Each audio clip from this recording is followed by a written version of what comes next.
Cool the pipes, Pike. Turn them off.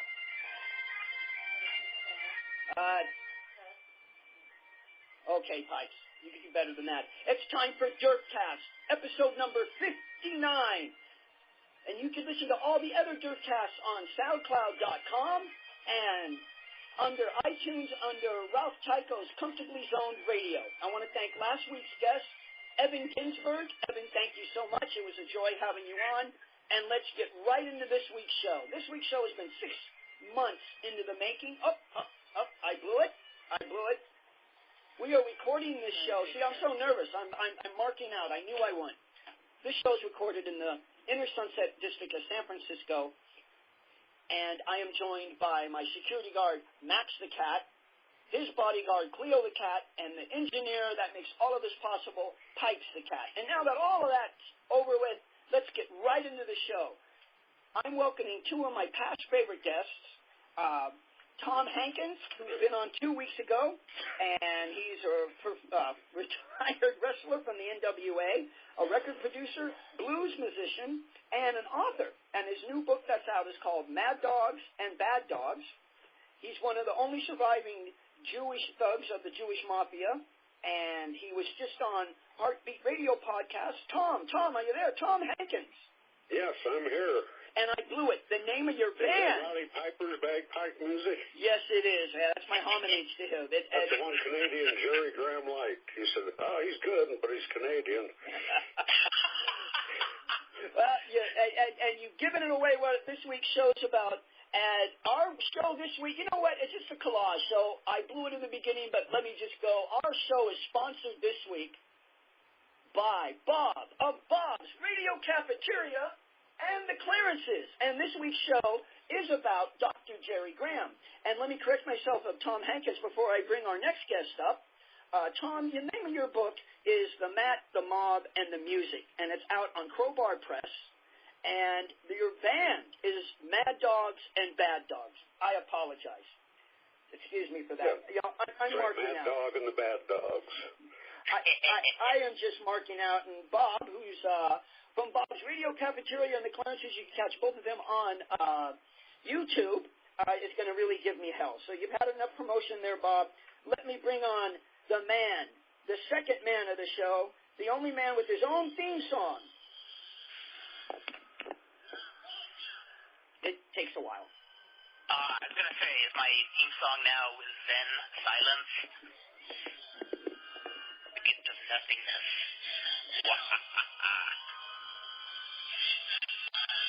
He's actually a man of two personalities. He's been a wrestler, he's promoted, he's booked, and he's a wrestling historian of everything Lucha Libre. And his hero is this man. Master of nothing. Wouldn't have it any other way. Oh, there we go. There we go. Now. Welcome to the show, Kurt Brown, alias Vandell Drummond. Here we go, folks. How's Fred Lazarus doing tonight? Oh, I'm aces, box of fluffy ducks, holy cow, and baby Jesus all mixed up into one. Gentlemen, thank you so much for being on the first and only Dr. Jerry Graham special here on DERFCAST, all caps, SoundCloud.com. There we go. All of that's out of the way. How you two doing tonight, you guys? Real good. Yeah, doing really good here. In fact, ready to watch the ultimate ages since we've spoken, even though we live only about an hour away from each other. We're talking over each other. It's cool. So, Tom, you getting ready to watch Lucha Underground? Yeah. Yeah, that's kind of a sad thing you just brought up because we just lost Chavo Sr. during last week, which was a total shock. Yeah, it was. Did you know that? He didn't realize he had liver cancer until a couple months ago. Wow. So you guys, you both, Vandell, did you hear that he was sick or anything? No, actually, Chavo apparently kept it from pretty much everybody except just close family members. Apparently, he didn't want any sympathy, so, went out tough like he came in tough. God, yeah. And Tom, did you know that he was sick, or did you hear anything, or was it a complete surprise? No, last time, in fact, I saw him on Lucha Underground a few weeks ago, and he was in the audience and part of the angle, and that was the last I saw of him. Wow, that's the first I've heard of that. I'll definitely have to catch that. He was in the ring and helping Chavo Jr. lose, making him lose. They were going to do some angle off of that, but that died with Chavo, I guess. Wow. As Vandell could attest to, the Chavo and Roddy feud is what really got me going, even though I was into Roy Shires. I won't talk about myself that much, but Chavo and Roddy together just had probably one of the best feuds I've ever seen or ever will see. Oh, yeah. Yeah, definitely. Those two were great in the ring together. Not just in the ring, on the promos, top to bottom. But the only thing is it would have been greater only if the feud took place in another territory, because LaBelle even managed to screw up this specialness of Piper versus Guerrero, because they had them wrestling for so many times, week after week, without really changing much of a formula. And the height of ridiculous happened one week when, on a Wednesday night live TV, they're saying, this Friday, Chavo versus Piper, America's title. Like, you must see this. There will be no television. And the main event on TV live that night, Chavo Guerrero versus Roddy Piper.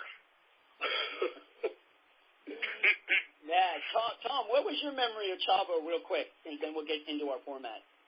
Well, I never got along with him. He had a drinking problem. I don't know if I guess everybody knew that. Him and Mondo. Hector seemed always nice.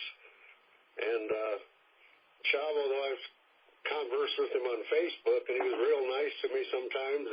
Then he got mad at me for putting a picture of him up there. He said, that's not your picture. I said, I never said it was my picture. And, so he was known for his temper as much as his... CAC one year, he was going to hit Vern Gagne, and Vern had Alzheimer's and didn't know what was going on. And Bob Orton Sr. was sitting next to Vern in a wheelchair, and I was standing right there. And Chavo come up and started giving Gagne shit about payoff from Wrestle Rock 20 years ago or something. He didn't get paid off enough. He was going to hit Vern. Bob Orton said something to him, and then he grabbed Bob. But Danny Hodge was there, grabbed Chavo in his, I call it his death lock, because no way he can get out of it. I've been in it. And Chavo shut up right then. They threw him out, but he was drunk when he did it. And they threw him out of the CAC. But then... And then he went across the street to another casino. No, honored him. Oh, what'd you say? So that's my main memory of him trying to hit Vern Gagne. Gotcha. And that same night when he stopping it, that was great. He went to the casino kitty corner, and he got kicked out of that casino, too. So, now, wait a minute. That means you guys were both at that CAC together. Yes, we were. Awesome. 2 years we went to CAC together. And here you are on DERFCAST. Unreal. Absolutely. Well, I salute Chavo and you guys' memories. It hit me hard.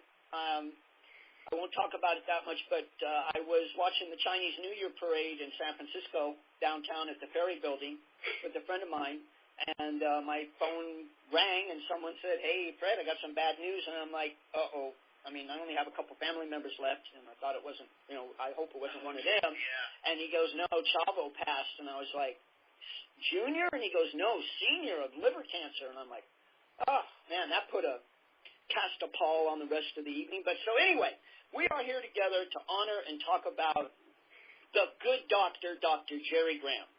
I will say one more thing about Chavo. Oh, Tom, go ahead. He was a great worker and a great innovator. Anything away from his ring work, no matter what. Oh, he was fantastic. Now, okay, real quick, did you ever wrestle against him or with him in the ring, Tom? No, I wrestled Mondo a bunch of times, and we hated each other, and had some stiff matches, and matches where we were both drunk, and those were the fun matches. Vandell, what about you? Did you ever wrestle Chavo Sr. or against him or book him? Can't say that I did. I don't know if I would have been able to keep up with him. I mean, he's just a really talented worker. I mean, wherever he went, he'd go to Mexico, he could wrestle their style, go to Japan, wrestle their style, which is, the mark of a truly good worker. Yes. Yeah, he brought back lots of moves from Japan that I hadn't seen before. Same thing Harley Race used to do. Wow. Yes. Awesome. Well, to get back into the Jerry Graham, now I'm going to go out on a limb here and say maybe Tom, you spent more time with him than Vandell? I think Kurt probably did. Oh, I'm wrong. Okay, Kurt introduced me to Jerry in 1981, I believe, in Bakersfield. It was the first time I met Jerry. Right. I think I had met him like 2 weeks before, and then we all went up there, and that's when you met him was the second visit. And we had an eventful car trip home. Kind of a midnight ride you could only do with Dr. Jerry Graham. Oh, boy, am I wrong. I stand corrected. All right. We can thank John Tolos for that, too. John Tolos. Exactly, yes. Tolos asked very seriously, could you give Dr. Jerry Graham a ride home? I'm supposed to be his ride home, but it's a little bit out of my way. You'd be doing me a big favor. But, hell, we'll get Doc a ride home, of course. Little did we know. Oh, God. But it was the beginning of a great friendship, I must say. So, yep. I told the Doc everything about me except for two things. There are only two secrets I kept from the Doc, and that was my street address and my telephone number. Tom, what was your memory from that eventful first ride with him that night? Well, he wanted to stop and get beer, but I'd heard of his drinking story, so I didn't stop in Bakersfield. That's where it was. And on the way back, every time he'd see a sign for a bar off the interstate, stop here. And I go, no. I kept giving him joints to get him high, but it didn't help any. He was still... So finally I stopped and we got some beer. And we got back to L.A. We stopped at the first bar we came to, which was in the Mexican part of L.A. And I thought we shouldn't be going in here. But Jerry walked right in and everybody recognized him and started buying us beers. And Kurt was there. And I think we sat in the bar till it closed and the people there were buying us beer. And Jerry took a couple six-packs with him. I told him, you got to autograph these bottles after you empty them. I said, I'll sell them. He said, that's a good idea, but he kept throwing the bottles out the window anyway. That's Doc. He liked to throw away money and So let me reverse the direction the show's going in. Tom, what's your first memory of seeing him on TV as a wrestler? I never saw him I did see him on TV in 1965 in New York City. That's the only time I'd ever seen him. Although I'd read about him and knew who he was and knew he was a big star. But I went to the World's Fair, I don't know, 64 or 65 in New York City. When we first got there, wrestling was on TV at 8:30 at night. And the first thing I did was turn it on, and there's Jerry Graham. And I don't remember who he worked with, some jobber, and he did his interview. But that's the only time I'd ever seen him until 81 when I met him again. So what in your ring savvy eyes, what was his style then? Was he a heel, a good guy, or brawler? Well, he was a heel. He was feuding with Bruno. Gotcha. Vandell, same question to you. First time I ever saw the Doc, like Tom, I'd seen him in magazines multiple times. But the first time I saw him on TV is 1975. I believe it was the summer. And I don't remember hearing any announcement beforehand, but there he was. I believe he wrestled one of the local jobbers. I want to say it was Mondo Lopez. I might be wrong. But I remember seeing him and being a little astonished that he was a lot smaller than the pictures I had seen of him. and he did just a really quick squash on the jobber. And when the interview segment came, they had him there with the Grand Wizard. The Grand Wizard actually went on LA TV, and I think the Wizard gave him some ring or something like that. That was like a welcoming into his, into his cluster of wrestlers. And years later, I found out the reason Doc was a lot lighter was McMahon Sr. wanted to get the Doc back on his game and put him through rehab at, was it Harvard or Yale? It was Duke. It was Duke, yeah, that's right. It was Duke. And so that's why the rapid weight loss of the Doc. And then, I think he was on TV maybe twice, and then he just disappeared. And I remember, in fact, that first time you and I went to Cauliflower Alley together, Tom, we remember we were drinking with Buddy Roberts. Mm-hmm. Yeah, so I mentioned that to Buddy Roberts, how Doc just disappeared really quickly from the territory. And Roberts paused for a minute and says, well, I'm afraid me, Jerry Brown, and Hump are the guilty parties. Because he said Mike LaBelle wanted somebody to babysit the Doc and make sure he didn't, get into trouble. And so he had Oliver Humperdinck, Jerry Brown, and Buddy Roberts watch him. Little did he know that we were, not only drinking a lot, but we're taking every drug, known to mankind. Anything that came your way, we took. So it's Buddy Roberts who was part of making Dr. Jerry Graham a free bird. Oh, God, I've never heard of that. Well, okay, let me ask you this. In the back of my mind, either one of you can answer it. There's something that sticks to my mind of a story I read on the internet about him blading somebody or blading himself needlessly. Am I totally decrepit here, or is I think you're right on both cases. I think he's Dr. Beach, I hear, in Detroit, and I don't forget how many stitches he got, but he bladed him deep and long, from ear to ear, and he'd blade himself. Never knew when. He'd pull it out and just bleed in full view of the audience. The last match I saw him in at the Olympic, he was so fat, he's trying to wear a belt around his trunks to hold his regular belt around his trunks to hold him up. But it wasn't working. His trunks were falling off. He was working with Victor Rivera. And Jerry, I don't know what. Well, Victor came in the dressing room first, and I was sitting there and talked to Jerry and said, well, we'll go so many minutes, and then Victor was going to go over. Jerry said, yeah, we'll just work, and so I'll juice, and we'll go over. And Victor said, well, you don't have to juice. I said, oh, yeah. Jerry's determined to juice no matter what. So Jerry got in the ring, his trunk started falling off and shit, so he just threw himself on the mat and bladed his head from ear to ear, and that was the match. Lasted about 3 minutes. That's the last time I saw him actually in the ring. But afterwards, all these other wrestlers that come down for the card, like Pampero, Firpo, Paul DeMarco, a lot of guys from up north came down, and they all could stop by to see Jerry after the match and were friendly with him. So a lot of guys liked him, a lot of guys hated him.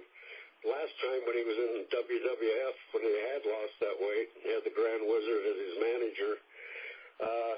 Gorilla Monsoon got him fired there because Doc got drunk and destroyed a hotel room. He went to Vince Sr. and talked him into firing him. At least that's what Jerry told me. Well, Vandell, let me ask you to rehash the story if you know the road trip.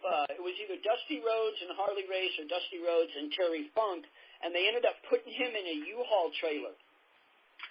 Yes, and I believe it was in Harley Race's book where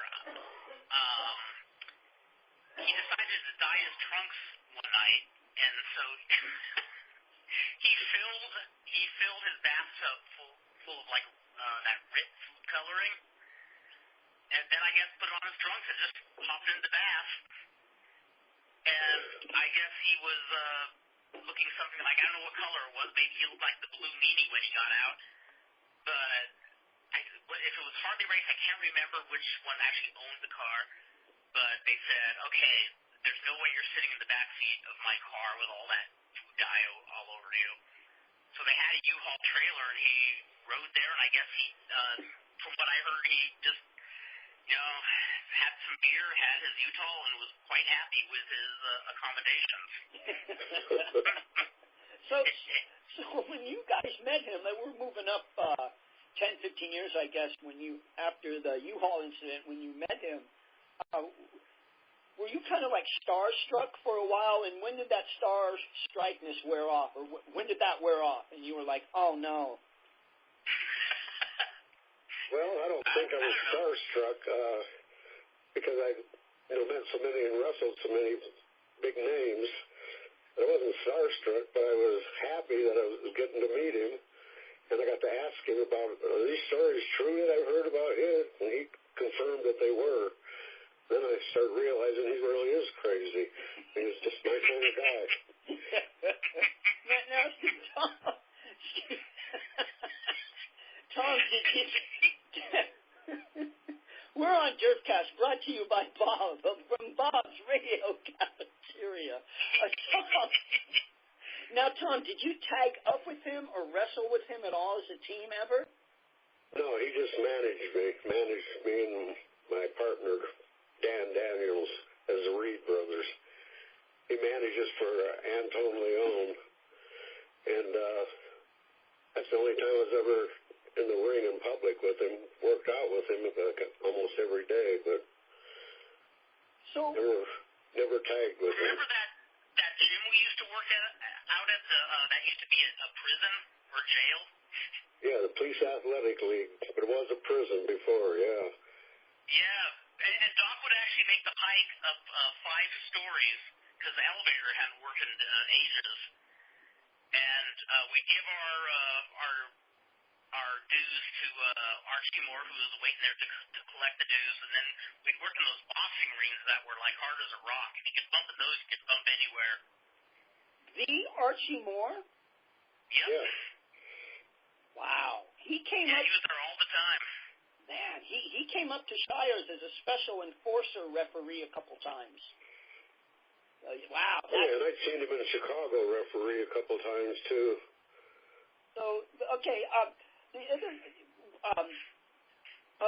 Vandell, what's the craziest story that sticks in your mind of him? I know I'm asking this too soon in the show, but, what was... Wow. I mean, there's so many to choose from. The ones I experienced firsthand, I actually experienced a lot of it along with Tom, and that was the famous Christmas party. Not just the party itself, but when Lloyd and I drove the Doc back to his hotel. I guess Tom should say how the Christmas party came about. Yeah, we all dropped acid. At least Jerry and I did, and my tag team partner Dan. We all dropped acid, and the acid didn't seem to affect Jerry that much, but he just got drunk and started on his rant. And started on a rant about black people, and it just happened to be about half of the employees there were black. So I got fired the next, it was on a Friday night, I got fired the next week, which is okay because I was ready to quit. I just got my wrestling license and been working out, and I was going to go to work for LaBelle, but I thought, so I actually thanked him for firing me, and I collected unemployment at the same time. Thanks to Jerry. So I remember when we took him home. I remember you and Dan had a Christmas present for him, and Lloyd and I could tell that from the shape of the Christmas stack is that there was something alcohol in it. And so we're saying, no, let us give it to him when he gets back to his hotel. It's like, because he did that once before where he opened some hard stuff to start buttering my dashboard like it was a garden. So we put it in the trunk. So oh, God. we get home and we I can't remember how long it took us to get him up 3 flights of stairs, but, he was just like letting himself fall like a giant tree on the sidewalk before he went in. And he loved taking that bump when he got really drunk. He'd just stand upright with a little smile on his face, and then he'd just let himself collapse, boom, on the sidewalk. You mean like... We get him up 3 flights of stairs. Okay. Go ahead. Oh, and we're getting closer to his room, and Jerry's getting even crazier, and Lloyd tries to do tough love and say, Doc, gets it together, and Doc just picked up Lloyd and just hurled him across the hall. And amazingly, Lloyd didn't even, leave his feet. He landed, upright, and he wasn't hurt, but both he and I just had this shocked look on our face, damn, this guy still has it. And then, we get to the door, and, Jerry is trying to use his key, can't do it. Something straight out of vaudeville, like an old silent flick. A very physical comic there. And Lloyd takes the key, opens it up, and so we open up the door, and the lights are off, but there's a little black and white TV in there. So we see the light of the TV, and then we look at his bed, and we can't see her too closely, but we see there is a blonde in his bed. And we're going, oh my God, how does he do it? It's like, he's hit bottom, but still has a woman in his bed. And so we went to pick him up 2 days later to go to the local lucha show at Hadco Plaza. And, when he gets in there, he's very sober. And we're saying, so, Doc, who was the lucky lady? Oh, she's a beautiful thing. That's Maxine. She's a good gal. She cleans my apartment for me. She does this and that, and she is all woman. What else? And then he pauses. And he says, oh, let me correct that. Above the navel, she's all woman.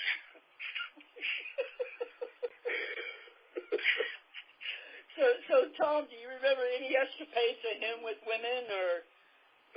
Oh, there's so many of them, I don't know where to start. The first one that comes to your mind. Well, first short one is we were downtown L.A., standing in front of Clifton's Cafeteria, which is a famous place here, and Jerry decided he had to take a pee. So he just stood there on the sidewalk, peeing in the gutter, right outside the window of this big cafeteria during rush hour in L.A. It was like 5 in the afternoon, and people were shocked. And I was drunk enough, I said, oh, fuck it, and I did the same thing. But both standing there peeing in the middle of this downtown L.A. in rush hour. That was one story. I think the funniest story, me and him were in a bar. We went one day, I picked him up in the morning, about 10 in the morning, and went to all these bars that were sitting in this dumpy section that's now Staples Center in L.A. In fact, they're all the bars in the movie Barfly. If you ever watched that, I think every one of those bars we went into. Some of them would go in the door and they'd see Jared, they'd say, out, out, before he even got through the doorway. When they let him in, they knew him. Also, if you ever see the movie... By the time it became evening, we were still drinking, and we went to some place where they had a polka band or something, and Jerry had to go sit right up by the band. There was no stage. They were just in the bar playing, and Jerry got up to stand up, and he fell backwards, hit the wall. However, the wall was just a piece of plyboard or paneling, nothing behind it. The whole wall collapsed. A precursor to and Jerry, Chris he didn't want to let me. I gave him my hand. I said, here. So I was going to pull him up. He goes, no, I'll get up. And, but he never did. I finally had to pull him up, which wasn't easy. But I thought that was funny. And, gosh, I don't know. There's just hundreds of stories. Every time I was with him was another story. Did he ever embarrass you? Tom, did he ever embarrass you where you just said, you know what, fuck it, and walked away and left him lying or wherever? No. That's a true friend. You were a true friend. It takes a lot to embarrass me, but I don't think he could. I knew he was going to do what he did. I mean, another time, maybe I told you the story last time about him, Andre the Giant, chasing him. Yeah, yes, you did. You can go ahead and repeat it. Him. That was funny. Oh, go ahead and repeat that story. I don't think Vandell heard that. Well, it was at the L.A. Sports Arena, and Andre was wrestling John Studd, the Battle of the Giants. Well, Andre could hardly move by that time, and Studd was never a good worker. He's a nice guy. I worked out with him a couple times in the gym, but he wasn't a good worker. And when Andre came in the dressing room, we brought in 2-gallon bottles of wine, sat him on the floor, popped open the first one and downed it in like 5 minutes, and left the other one sitting there for after the match, or snooze fest, I'm sure it was. And Jerry saw that bottle sitting there, and as soon as Andre left the dressing room, he grabbed it and drank it fast as he could. And then he hit the bottle, some empty bottle somewhere, and just left the one bottle sitting there that Andre had left sitting, the empty bottle. And Andre came back and goes, "Where's my wine? Where's my wine? Who took my wine?" Nobody said anything, but Jerry got up and started inching towards the door, and Pat Patterson ratted out Jerry and tells Andre, he said, "Graham took it. Graham took it. I saw him drink it." So Andre go, "What?" And Jerry, by then, was halfway out the door, but Andre could hardly walk. And he went after Jerry, and then in the bowels, the big circular empty space around the outside of the sports arena. It was in the arena room, but it was outside the dressing rooms. And Jerry was trying to run, but he couldn't run. And Andre was trying to run, and he couldn't run. And it was, I wish I had a film of this, because it was hilarious. I finally caught up to Andre. I told him, "So we'll get you another bottle of wine." I said, "Jerry, we're just ripping you." But Jerry wasn't just ripping him. He just said, "Solid. You never leave a bottle of liquor sitting in a room with Jerry Graham if you want that liquor. It's not going to be there when you get back." Well, Sandel, same question to you. Was there ever a time, a period of your friendship with them that you just, "I can't take it tonight," or you just left him lying? Or? No, because I was always in a Dr. Jerry kind of mood when I went to see him. And like I said, he didn't have my home address. And the reason I didn't give that to him is I know several people who he'd only visit their house once. And somehow, when the time was right, he would just crash into their, bang on their door at like 3 a.m. in the morning. He did that to Adrian Street, was somebody he did that to. And, oh God, who else? A lot of people. I mean, so whenever I saw him, I knew it was, what the possibilities were, and, I'm sure he probably did something to embarrass. Oh, I remember it wasn't, we were working a show in the mid-90s, I want to say 1994, at this place in Chinatown, and I was with Cisco Nuclear, and we're taking Doc there, and we pull up, and I let Doc and Cisco get out for me to go get, so I could go find parking. And so Cisco says he took maybe 10 steps, and there was this nice potted plant, where the Chinese ball was, and Doc just lets down his pants and says, "Oh, hold on a minute, Biffy, I gotta piss a while." It just took a leak right there, and then we had the wrestling show was actually in a Chinese restaurant, and all went well until the owner of the restaurant came into the promoter and said, "We have 5 bottles of Sapporo missing."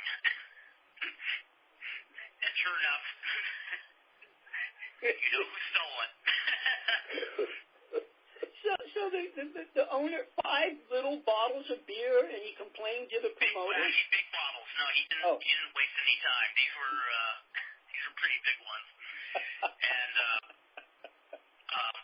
here's another little film trivia. When Tom was bringing up Barfly, if you watch Rutger Hauer's Wanted Dead or Alive, there's a scene that's shot outside the Biltmore Hotel, which is one of the several hotels that the Doc lived in.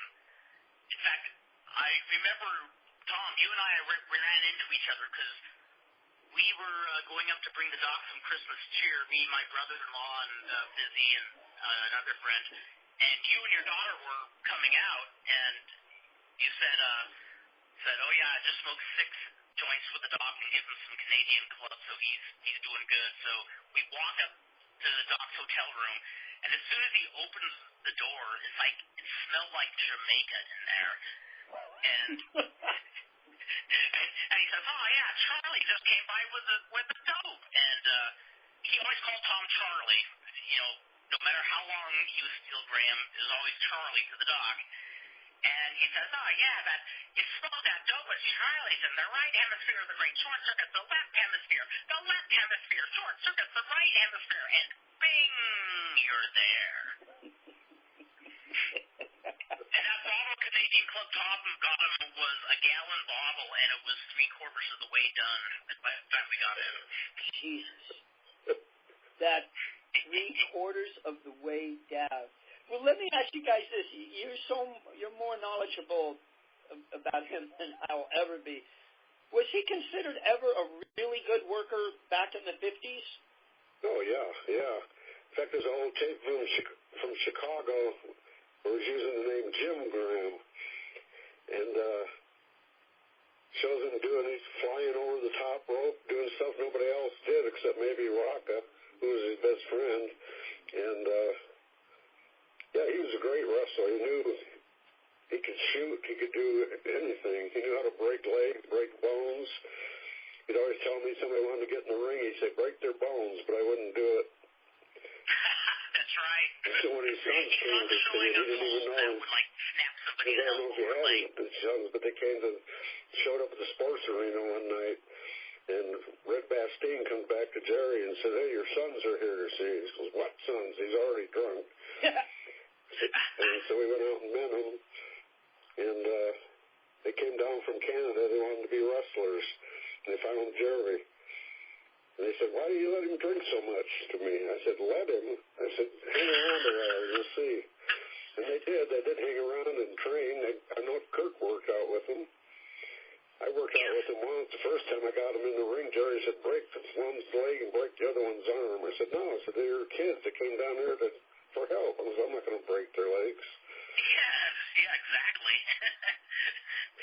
Yeah, and I remember hearing when he saw the 2 sons for the first time in years, his first response was, oh, yeah, I remember your mother, yeah.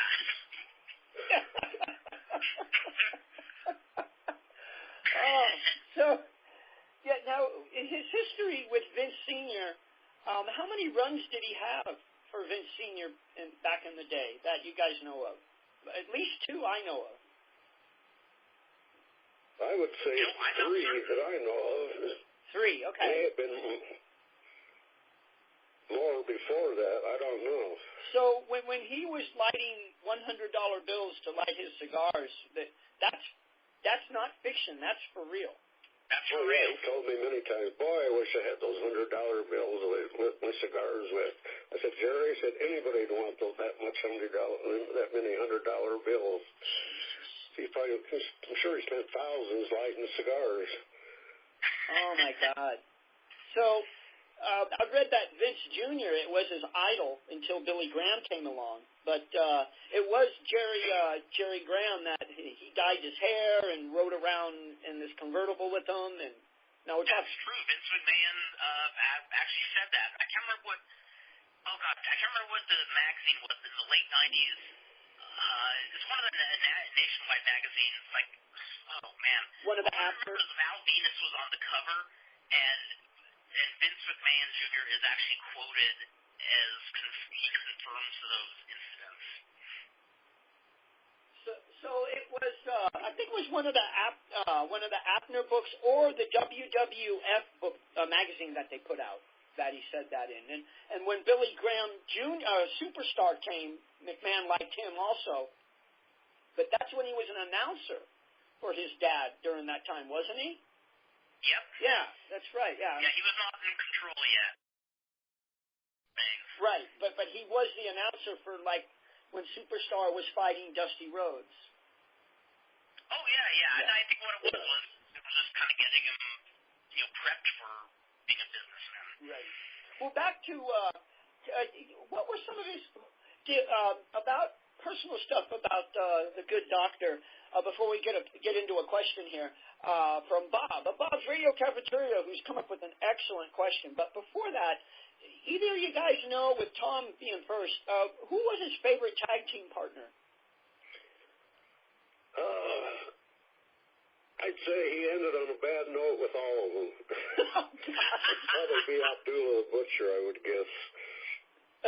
But I know he hated Eddie Graham, he hated Superstar, he hated Luke, he hated all of them.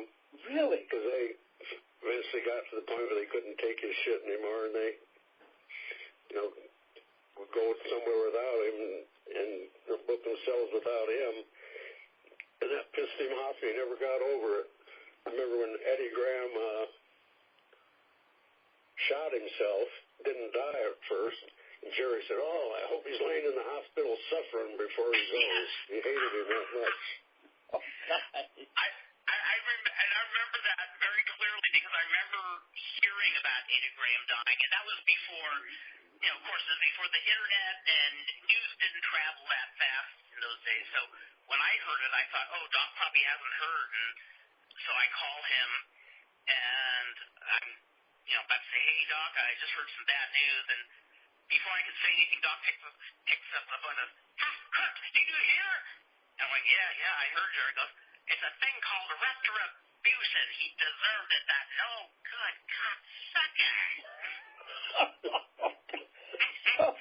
So to clear up any newbies out there listening to DERFCAST, all caps, SoundCloud.com, the only two Grahams in wrestling that were ever related were Eddie and Mike Graham, father and son. Luke, not related. Jerry, not related. Or Billy Superstar Graham, not related. So clear up that. That's clear up. No relation. Right. Let me get into Bob's question, which I think you guys are going to find interesting. Bob from Bob's Radio Cafeteria. You could listen to his group, The Clarences, on YouTube, or his Radio Cafeteria, very interesting interview segments and videos thrown together, also on YouTube. His question is to both you gentlemen, and I'll take Vandell first. When General Mills came out with the cereal Golden Grahams in the mid-'70s, what was Jerry's reaction, if any? Well, I didn't know him at the time. That was about 6 years before I met him. Gotcha. But I would have loved to have heard his reaction, let's take him to court. Hey, I'm putting them over. They're making millions of dollars. Tom, same question to you. Did Jerry ever say anything to you about that cereal? No, he never did. It was like Kurt said afterwards. But no, he never did. But when I saw the ad, I thought of the first thing that came to my mind was the Graham brothers. Great question from Bob. That's a great question. Yeah. So, my question to you guys about that I wanted to ask, what was his best match that you guys ever saw? Wait a minute. I already asked you that. When you met him, your fleeting moments that he had left in the ring, did he show any of his old abilities? Was there any minute or second of him? Wrestling-wise, he didn't do much. However, I don't think I could replicate what he did. He knew how to get the crowd, angry fast, and he didn't even have to say anything. It's like if he was matching somebody and he's in their corner and somebody yelled something, some expletive to him, he would just kind of look at them really briefly with this look of contempt is the only way I could describe it. And that just got them angrier. It's just, he knew how to piss people off with doing very little. His psychology was second to nobody I've seen. Tom, same question. Well, when the first time I worked for Ripper Leone, actually I just went up there to watch the matches, and but Ripper wanted me to do a run-in, wanted me and my partner to do a run-in with Jerry. And all we had to do was show up with Jerry coming out of the dressing room, and the fans are on their feet throwing shit at us. They hated us already. His heat rubbed off on us that fast within 10 seconds, and they hated me in Bakersfield ever since up there. And he was great at getting heat, and he was great at blading, and he never lost his ability to blade. As far as his wrestling ability, he couldn't move in the ring like he used to because he was so big, but when he trained with us, me and Kurt, he he'd get in the ring and pound us on the chest so hard you could hear it in the San Fernando Valley, I'm sure. And so true. show us how to shoot, how to do different arm locks, headlocks, and a way to break people's bones. And so he still knew, but he wasn't physically able to work like he did. Gotcha. Because when he did work, he was on top for a reason, because he was actually a great worker. So did he ever talk about his time wrestling for Ed Farhat, the Sheik? Oh, yes. Yeah. I even have some of it on tape. Remember that night, Tom, when we were all hanging out in the motel room at Buck Owens' motels? Oh, yeah, yeah. There's this one, we just turned on the tape recorder and we didn't tell Jerry the tape recorder was on. We just thought, we got to just tape Doc being the Doc, totally unaware that he's being interviewed or anything. And so at one point he goes, "I'm with the Sheik. He came up to me and said, I want you to do me a favor." He goes, "You know what that favor is? Put over George Goulas, the famous son of the promoter." And then you hear Tom saying, "Yeah, put him over the top rope." And then you hear Jerry saying, "But I did it. I did it." And afterwards, when we shook hands in the dressing room, I said, "I hate your father." Well, I agree with Jerry on that. Yeah, the Goulises weren't looked upon that well. Everything I've read about them, bad payoffs and throwing his son over and over, putting his son over and over and over. But yeah, that's just me. This show's about you guys, and this is and the doctor. This is great. Do you still have those recordings, Kurt? Yeah, they're not very good quality, but wow. But yeah, they do exist. They do exist. In fact, Tom was kind enough about 14, 15 years ago, put it onto a CD. So it will be immortalized, his rants. Speaking of his rants, you sent me just a little snippet. Could you replay that in a minute or so when you get it going, or? Absolutely, I think I can do that. Great. Just let me know when it's ready, and I'll be quiet. But another thing with the Sheik was willing to bring him in I think 83 or 84.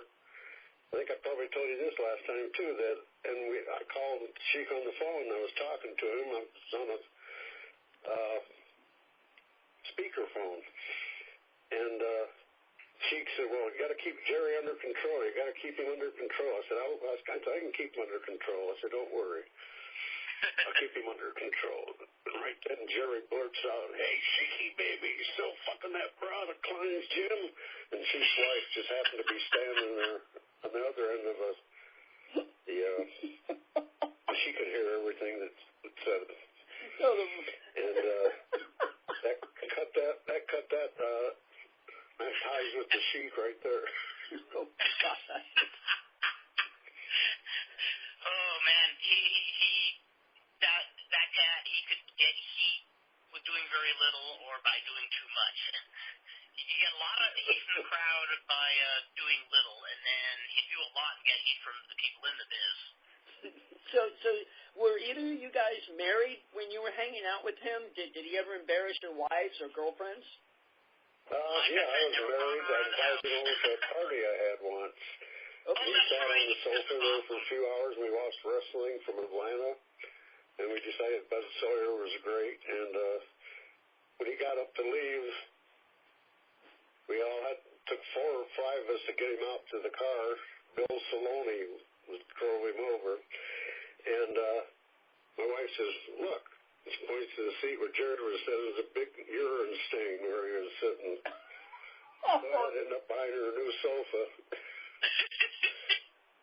He didn't even ask to get up where the bathroom was. He just had to go, so he went. Jesus Christ! Tom, I have to use a wrestling term. Are you ribbing us? No, this is no rib. It's a real thing. Oh, I think I have a sound bite to see if you can hear it okay. There you go. Go.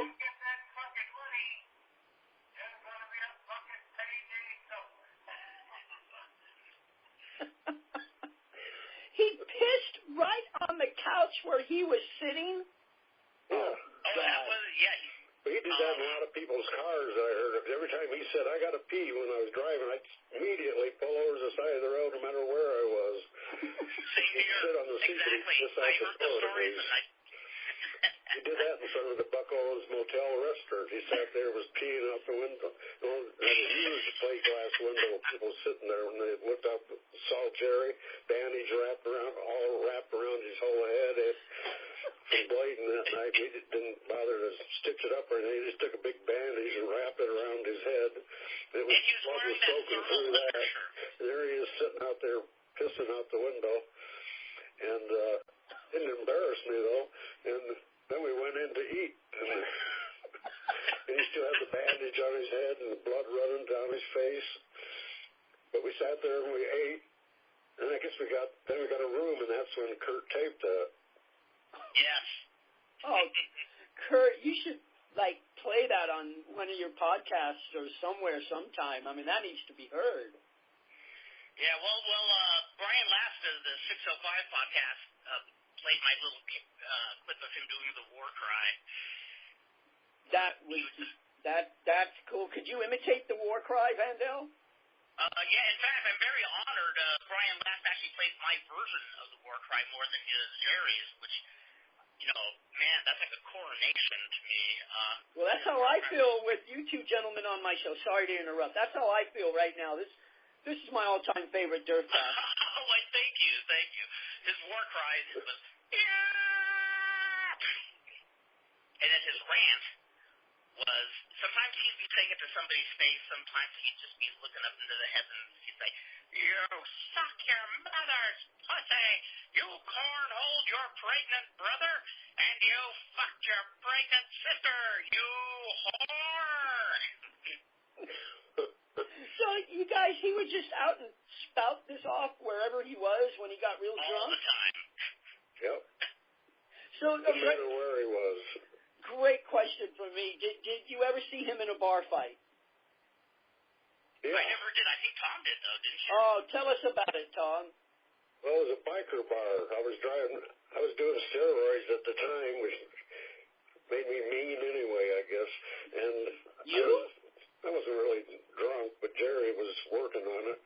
And he was in Glendale. He said, pull in here. I said, where? The biker bar? He goes, yeah, pull in there. I want to have some fun. I thought, okay. I said, figure what the fuck. So I pulled in the bar, went up and ordered a beer at the bar, and nobody said shit to me, and I was drinking it. And all of a sudden I hear, hey, Charlie. And I turned around, Jerry's back on the other side of the pool table, 3 guys beating on him. He's just standing there pushing him away, laughing. And he grabbed one guy and said, here you go, Charlie, and threw him at me. The guy, come up and hit me, didn't hit me with his fist, but just his body hit me and knocked me over. And there I'm laying on the floor in the bar with a biker on top of me. Well, I turned him over real fast, but I didn't hit him. I got up and grabbed Jerry and said, let's go. And he goes, oh, okay. That's the only fight I ever saw him in. He didn't even feel any effects of it. He was so big. Even though 3 bikers are hitting him, it didn't hurt him at all. So how big was he? How many pounds? 400? Yeah, I'd say right around there, yeah. So he looked like Abdullah the Butcher then, basically. Yeah, although his body was kind of different than Abdullah, but yeah, he was about the same size, I would say. So now you had said earlier he hated Abdullah. What did that stem from, Tom? No, I thought he liked Abdullah. Oh, God, my mistake. Because they were tag team champions up in Vancouver at one time. And he never said anything bad about him. So I think he liked him. Gotcha. So, in fact, his son Mike was telling a friend of ours that he has a very clear memory of being 5 years old, and Doc was divorced from their mother, who lived in Canada, and Mike said he had a clear memory of Abdullah the Butcher trying to help Jerry smuggle the kids over the U.S. border and getting caught. What a combination. Oh, so Abdullah the Butcher is okay in my book. He's A-okay. Gotcha. That's one guy, I think I saw him once at the Cow Palace for the AWA one time, and he didn't even wrestle. It was a tag team match. You know, they were doing the Sheiks, Ken Patera, Jerry Blackwell, and Abdullah the Butcher, or memory serves me right. He didn't even get in the ring but for like 30 seconds. And I think it was the AWA. Somebody out there will know. But, yeah, it's one wrestler I've only seen on tape and on TV. Well, he was a real nice guy. And they had everybody's heard his voice by now. It's kind of a high-pitched voice. When I first met him in Atlanta in 75, working Atlanta TV, and he was the first one to come in the dressing room. And he goes, "Hi, my name's Larry." And I met him. I was surprised at how high his voice was. But he's real nice to me, and I worked with Johnny Walker, Mr. Wrestling 2 that day, and Walker drop kicked me in the head so hard it gave me a concussion.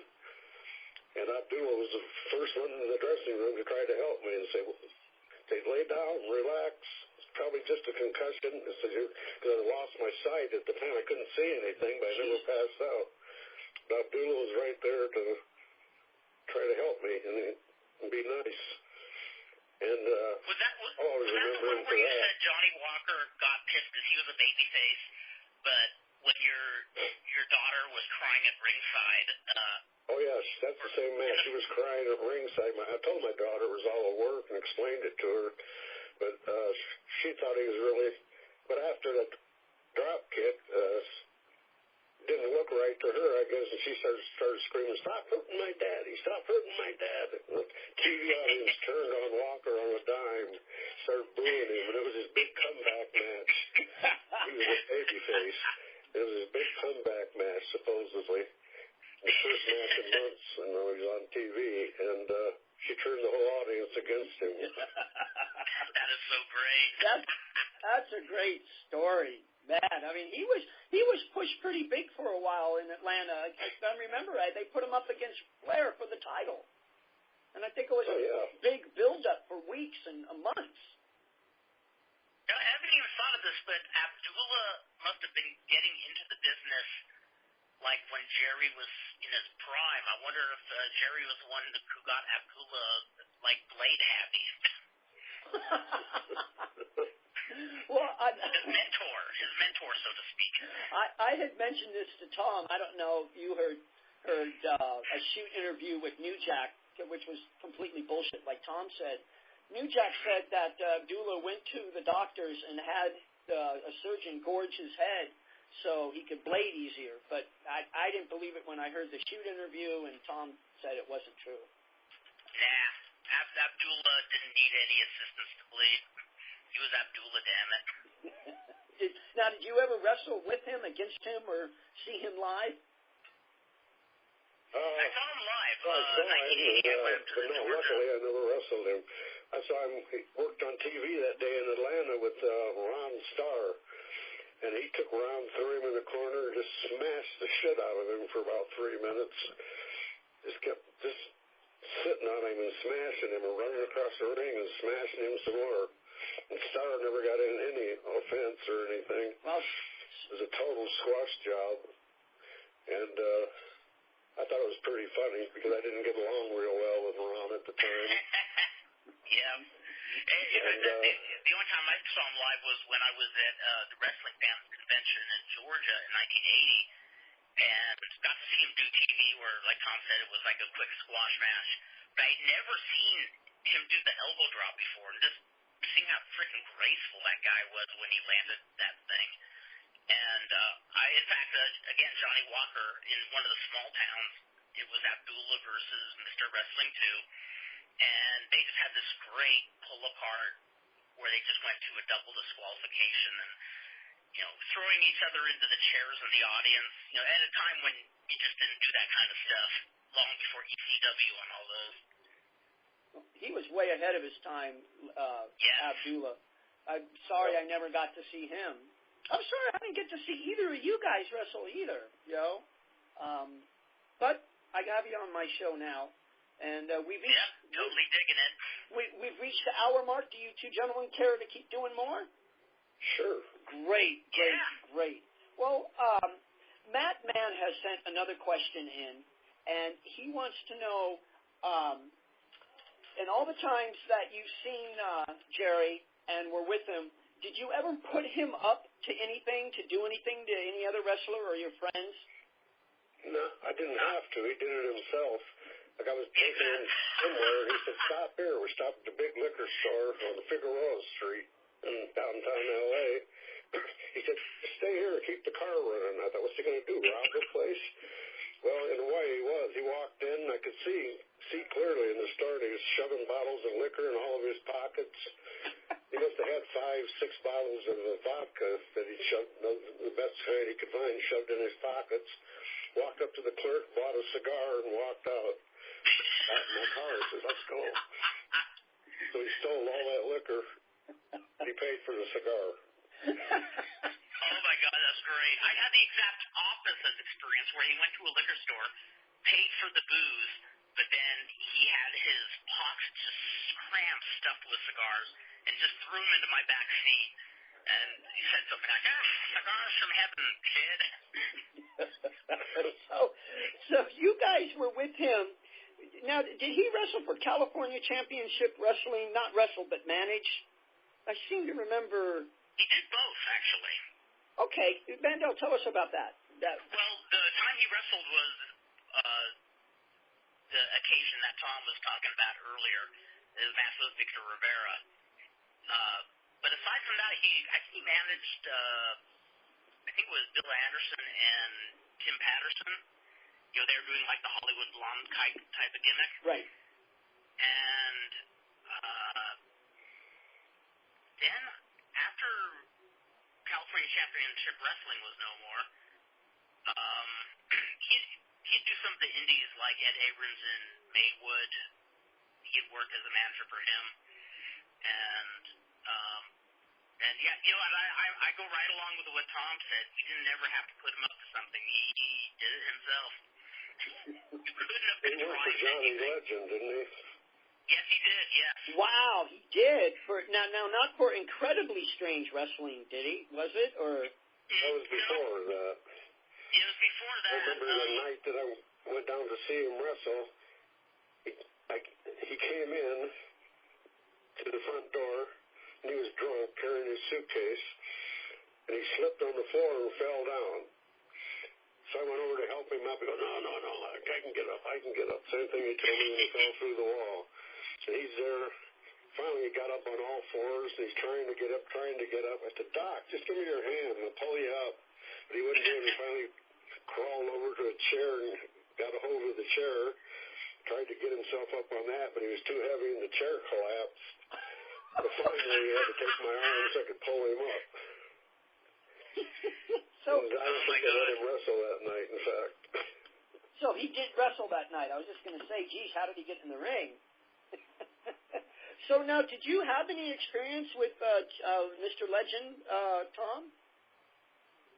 Yeah, actually, I met him in 1976. He was shooting a movie called Teenage Cruisers, and Fred Blassie was in it, and he needed some guys to jump Fred Blassie on the street so Fred could throw him off, and a friend of mine knew Johnny and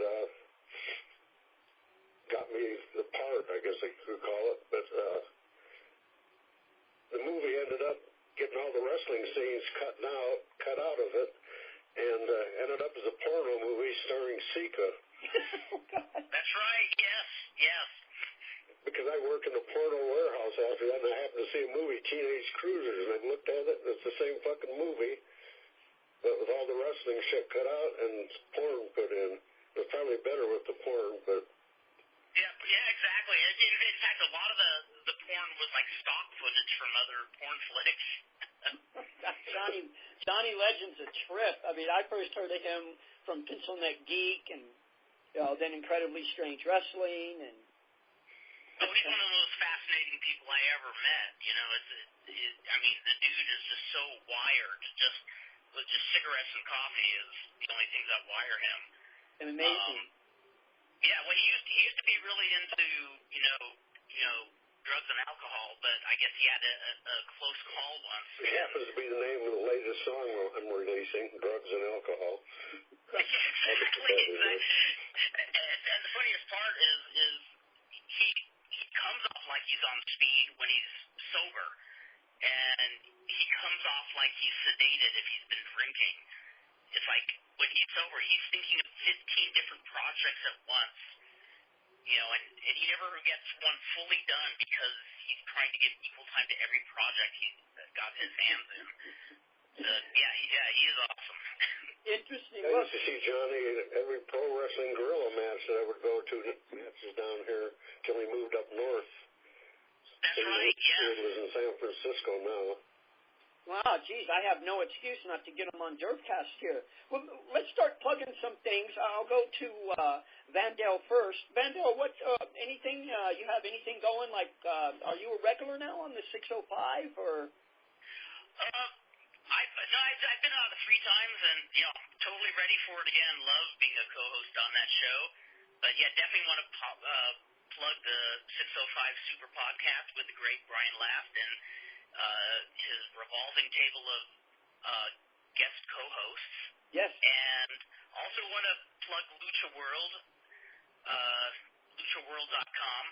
Alfredo Esparza, my comrade, runs that site, and he's also the engineer behind our podcasts, which are Lucha World podcast, where we talk about the Lucha news, and the other is Lucha Classico, which is anything in the past.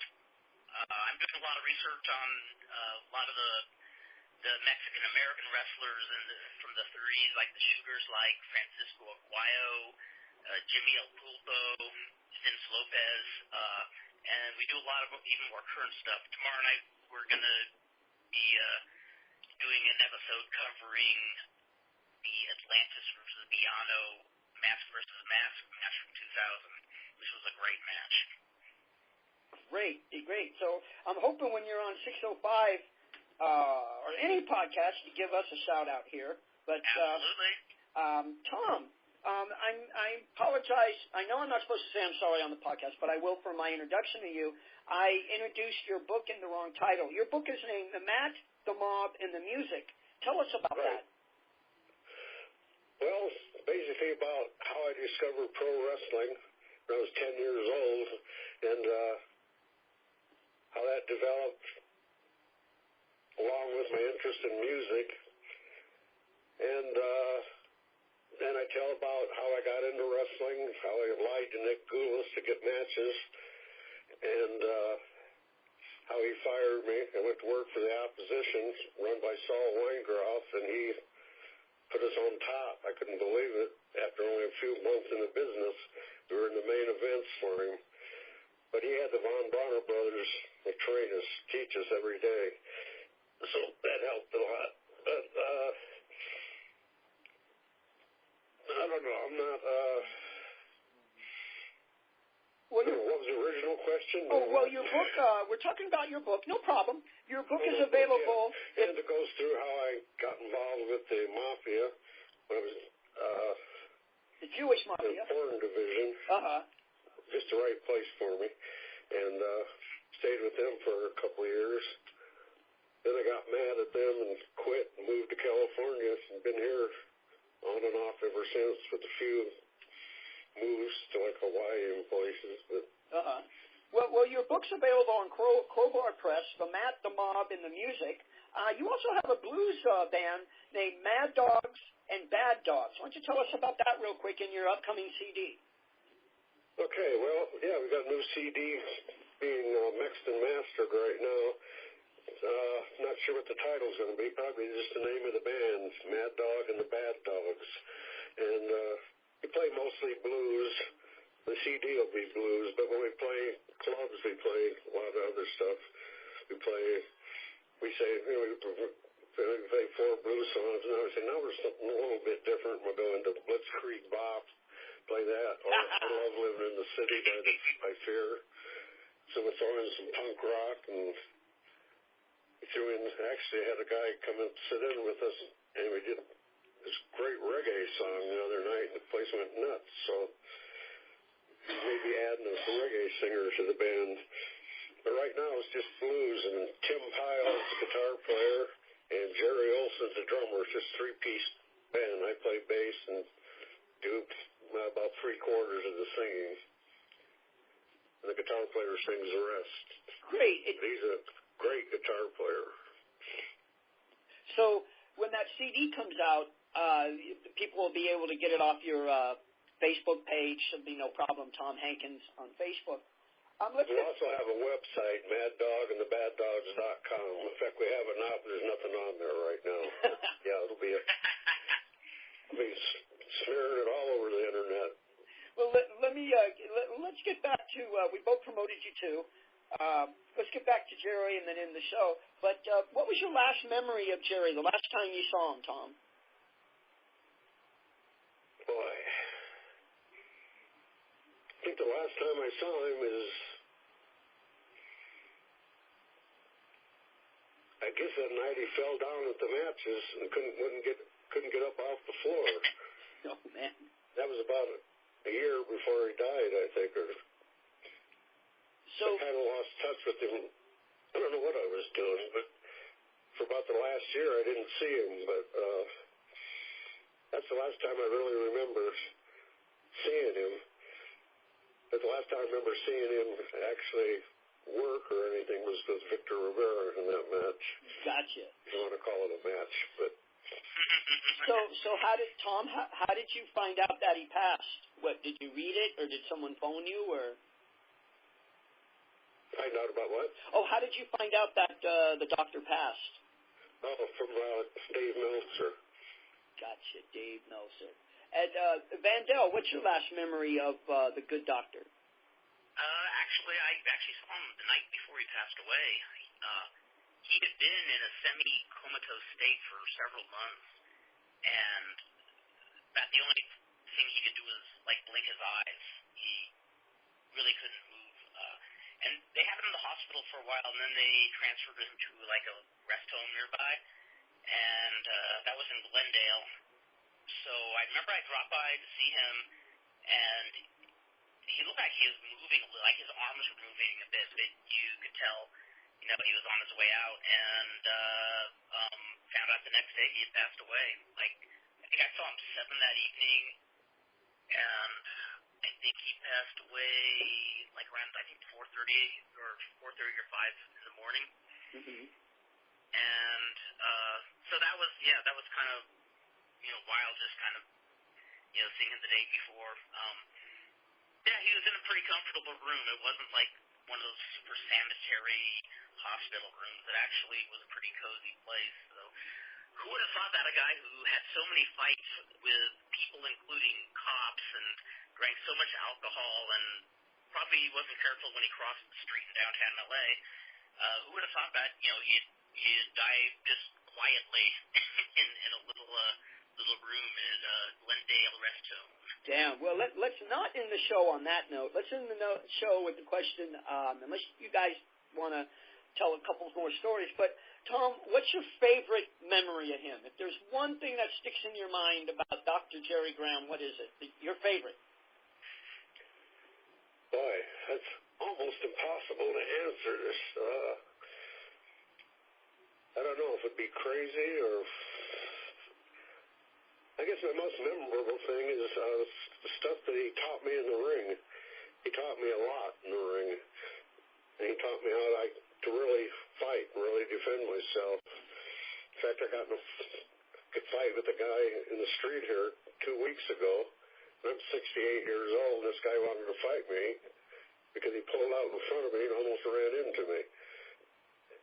And he grabbed my shirt, and I said, well, that's it.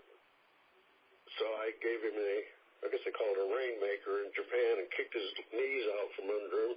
He went down on the ground, and I stood on top of him and lectured him just for fun. I wonder what he's thinking about a 68-year-old man just kicked my ass. But he taught me all that stuff. Wait. Tom, I got to stop you. He put me in the ring with boxers that want to challenge the wrestlers using that hard ring in the gym. And boxer never won. think he probably put Kurt in there, too, with some of them. So, I have to stop you. Tom, you got to tell me again about that fight. That guy must have been so surprised. Not only did a 68-year-old gentleman kick his ass, but an ex-professional wrestler. That yes. Tom, he I only weigh 160 now. I weigh 225 when I was wrestling. But, yeah, you don't even have to throw a punch if you know how to, shoot. So what did you lecture him about is what I should have asked. What? Oh, what did you lecture him while you were standing over him? What did you say to him? I was telling him what a fuckface he was, and I should have never flipped me off, should have never got out of his car. He'd be driving down the street right now. I said, instead you're laying here in front of the police station like a fucking idiot. So I'm not going to hit you this time. I said, if you do that again, I'm going to break your bones. He walked off, and he's still laying there, got my car and drove off. Oh, man, that is fantastic. And somehow you attributed that to Jerry Graham. I love it. I just love it. That you must have walked away feeling good about yourself, didn't you? Yeah. Gotcha. Yeah, definitely. I mean, I never backed down from a fight. That's the first one I've had in probably 5 years. It's too bad you didn't get paid. You should have got paid. It was so easy.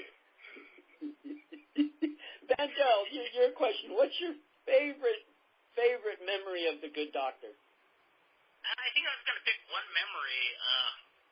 I think the night we all hung out in Buck Owens' motel and just sat around drinking, toking, and just Doc telling his stories, and I'm very glad we have it on tape. Yeah, that was a great night, too. That was a great memory. I'll never forget. I remember a whole line of hookers were outside the motel along the street, too. And Jerry was yelling at them that he wanted to, get one of them, and they refused him. He said, you whores don't know what you're missing. He's screaming at the top of his lungs right outside the Buck Owens restaurant. How much do you want to spend? And he said, how about $10? And the hookers just looked astonished. He said, you might as well spend for free. After they said $20 to get to fuck all of us. She goes, well, I can't do it that cheap. I said, then feed it. So Tom, you had mentioned you had a girlfriend at this time. Did she, after he pissed on the couch, did she say he's never coming back here? I mean, what was her reaction other than having to buy a new couch? Well, no, my wife never. Well, I knew she didn't want him back there, so I never invited him. I never let him in the house again. I mean, but sometimes Kurt would drive up to Bakersfield, and we kept coming back, and Jerry was with me. He'd drop me off at my house. But one night he got out, he heard dogs barking, so he got out and started barking and howling. I hadn't realized how many dogs there were in the neighborhood until then, and they all started barking back at him. He's out there screeching the front lawn about 4 in the morning. And howling. So you guys, when did this transformation of him come about from being the main eventer for Vince Sr. and acting the way he did when you guys met him? Was there a certain point in time or a number of concussions caused it, or could either of you answer that? Well, I see a lot of people say he was mentally ill, which I totally disagree with, because when he was sober, he was really intellectual, and he's smart, and he knew the business better than anybody I ever met. He would have been a great booker if he'd just stayed sober. And I don't know. It's hard to say. Vandell, what about you? Could you, you're a good historian of wrestling. Was he always like this that you knew of? Yeah, I think the fact that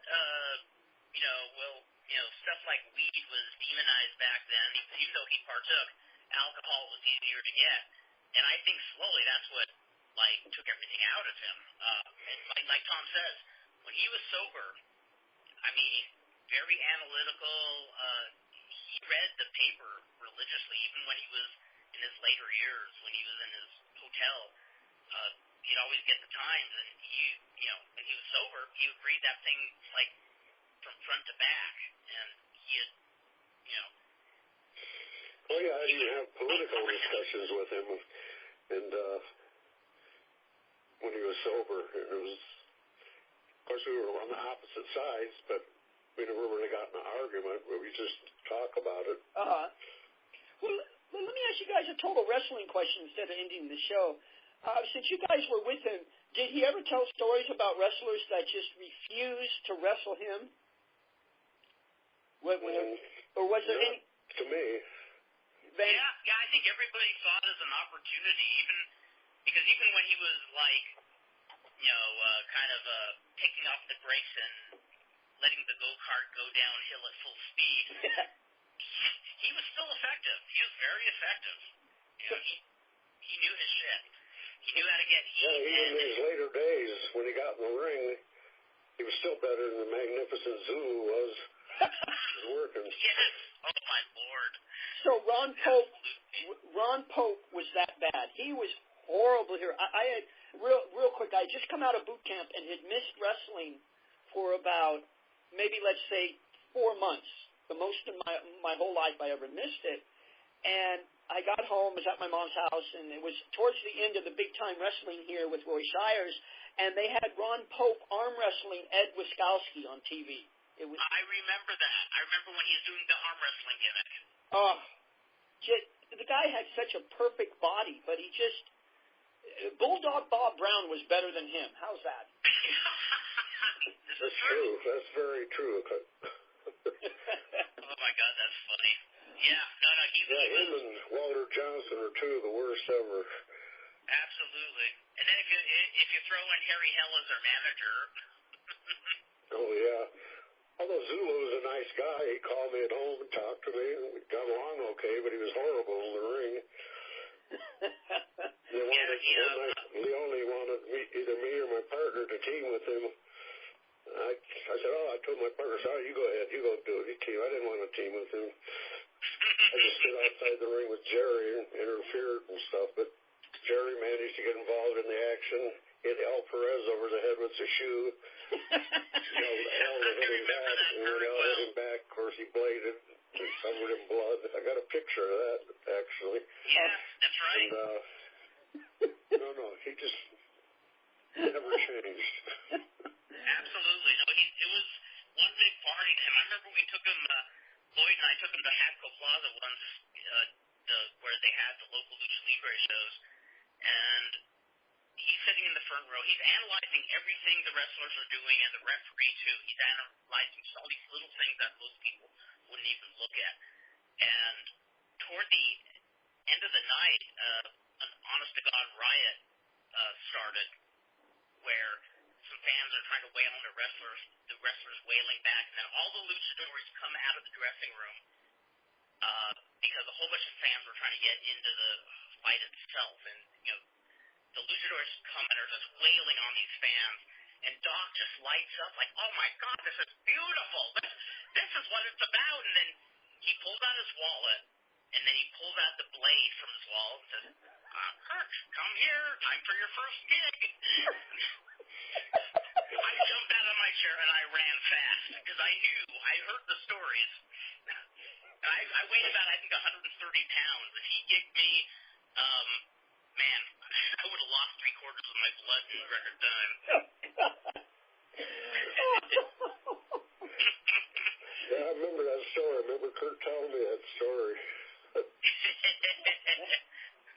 So what I love is when you guys were going to call Al Tomko to see if he had any bookings, and Jerry kept on saying, hello, is this Timko? Mr. Timko, I'm ready to work. These stories are He got lucky and got to work for him, though. That's right. Fortunately, it didn't last long. Timko was not a good promoter, especially when he put himself on top. Another Nick Goulas, huh? So now before we end the show, because it is, we hitting the 90-minute mark. Tom, what's the longest road trip you ever took with him? Oh, I guess it's Bakersfield and back to Los Angeles. Probably the longest, that was the longest trip. I was working for LaBelle at the same time until Booker Ernesto found out and fired us, which I thanked him for. So now did Billy Graham leave LaBelle by then? Because didn't they come in together? The first night I worked for LaBelle in San Bernardino, and Superstar was there. He just came from Arizona, was getting back. I don't know what the deal was, but he was out for a while, and he had his head shaved then. When he came back, they stayed there 2 days. One worked the Olympic, San Bernardino, and then he left. That's right. That's when he had the shaved head. Real wrestling territory. So, Vandell, what about you? What's the longest road trip you ever took with the Good Doctor? Probably the same answer as Tom. In fact, those longest road trips we probably did together with the Doc. Cool. I want to thank you guys for being on. It's probably about time to end it. I'd love to have you both on again or individually. Absolutely. But thank you so much. And I want to thank you in advance for promoting the show. And I apologize for the horrible beginning, but I marked out, and that's it. I have loved this show. Talking about the Good Doctor has just energized me to go on YouTube and look at stuff of you guys and of his. Well, that reminds me. Go ahead. I have a page, Dr. Jerry Graham, the Doc, on Facebook. And I just got a whole bunch of pictures today that I've never seen before from Japan and Texas. Oh, my God. I just up there today. I saw that one that you posted. Really? When he posted him about to cook a steak. That's the youngest photo I ever saw of him. Really? You got a page. Now, you also have an All Japan page, too, Tom. Yeah, I just started that. I haven't really done anything with it yet, but I'm just getting some pictures. I'm going to put some videos up. I've become such a hardcore fan of theirs that I can't even watch WWE anymore. Amen. Not mentioning it at all. Vandell, you have any wrestling Facebook pages? I don't, but the Lucha World page is, probably the closest connection I have, along with the Dr. Jerry Graham page. No, let me ask you. Maybe I should create a page of some kind. I never thought of it, but. What about doing one on Titans of the Ring? I would, but there's already like 3 pages for it up. Oh, okay. There goes that. I'm not your manager or agent or promoter anymore. That's what I'm saying. That's it. No, I'll come up with something out of left field. So let me ask you two this, and then I'll bid you both au revoir. Tom, tell me about your 3 cats, or tell us about your 3 cats. Well, they're still laying here sleeping. I guess they're not interested in Jerry Graham. They're just laying here sleeping. I got 2 that are 2 brother cats I got from a rescue place. And I got another cat that was a stray cat. Had him for about 12 years now. And they just lay around and sleep and puke on the rug, and that's about it. That's what they're for. That's what they're for. Now you just have the 1 cat now, Vandell? Yeah, just Kolchak. He's 10 years old now. And I think I could say with great confidence he's the happiest cat I've ever seen. I was wondering if he was like some dick in a past life, just kind of being happy, beating on the bongos, and totally took care of Elena last week when she had a nasty fall at work and had to stay in bed for a few days. He was just hanging out with her the whole time. Is she okay now? She's fine. Yeah, she's bounded back pretty quickly. She's more resilient than even she thinks. That's great. Well, guys, I'm going to end it on that. Thank you so much. And thank you. I appreciate it so much. I'd love to have you on again. Like I said earlier, I'll be in contact. And all right. You guys be safe. God bless both of you. And promote the show, and I'll promote you guys. And thank you so much. Thank you. Appreciate it. You guys have a good night. You too. Okay, thanks, guys. Bye-bye. Bye. This has been DERFCAST, and episode number 59. And Pipes, if you'll play the pipes. There we go, Pipes. What an engineer. I want to thank Vandell Drummond, late of the 605 podcast. I want to thank Tom Hankins, whose band is named Mad Dogs and Bad Dogs, a blues band. If you're in the LA area and see them, please go see them. And his book is coming out, The Mob, and the Music. And I stand corrected. Pikes just told me that it is out on Crowbar Press.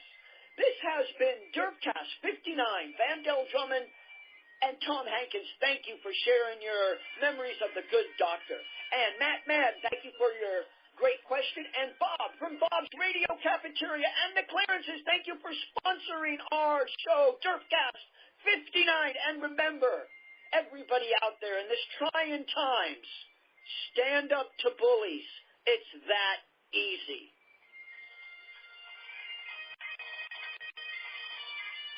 This has been a DERFCAST production. Thank you, Max the Cat, Cleo the Cat, and Pikes the Cat. Max has been the security guard, Cleo is Max's bodyguard, and Pikes has been the engineer. Thank you.